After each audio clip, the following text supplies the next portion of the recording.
Supreme court ने विवादों से घिरी मेडिकल प्रवेश परीक्षा नीट यूजी 2024 से संबंधित 30 से अधिक याचिकाओं पर सोमवार को सुनवाई शुरू की।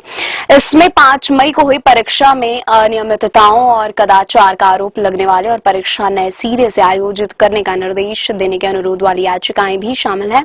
सुनवाई के दौरान कोर्ट ने कहा कि परीक्षा रद्द करना अंतिम विकल्प होना चाहिए। प्रधान न्यायाधीश DY चंद्रचूड़, न्यायमूर्ति JB पारदीवाला और न्यायमूर्ति मनोज मिश्रा की पीठ गुजरात के 50 से अधिक सफल नीट यूजी अभ्यर्थियों की एक अलग याचिका पर भी सुनवाई कर रही है, जिसमें केंद्र और राष्ट्रीय परीक्षा एजेंसी को विवादित परीक्षा रद्द करने से रोकने का निर्देश देने का अनुरोध किया गया है। क्या कहा हाईकोर्ट ने, आइए जानते हैं। सुप्रीम कोर्ट ने CBI के स्टेटस रिपोर्ट मांगी। बुधवार तक जांच रिपोर्ट देने को कहा। नीट पर अगली सुनवाई गुरुवार को होगी। 563 छात्रों की परीक्षा हुई थी। क्या अब भी प्रक्रिया चल रही है? इनकार की मुद्रा में नहीं रहना चाहिए। इस परीक्षा के लिए क्या कदम उठाए गए? पेपर लीक रोकने के लिए क्या करेंगे?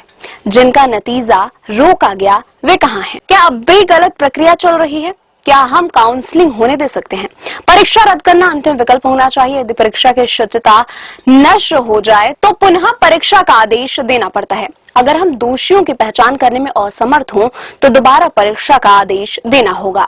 यदि प्रश्न पत्र लीक सोशल मीडिया के जरिए प्रसारित किया गया है तो दोबारा परीक्षा कराने का आदेश देना होगा।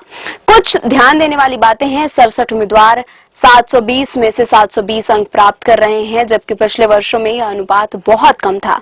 यदि प्रश्न पत्र टेलीग्राम, व्हाट्सएप और इलेक्ट्रॉनिक माध्यमों से लीक होता है तो यह जंगल की आग की तरह फैलता है। यह साफ है कि प्रश्न पत्र लीक हुआ है। याचिकाकर्ता की क्या है दलीलें, आइए जानते हैं। याचिकाकर्ता का प्रतिनिधित्व करने वाले वकीलों ने दलीलें शुरू करते हुए कहा कि वे पेपर लीक, OMR शीट में हेरफेर, अभ्यर्थी की जगह किसी अन्य परीक्षा देने वाले और धोखाधड़ी जैसे आधारों पर पेपर परीक्षा रद्द करने का अनुरोध कर रहे हैं।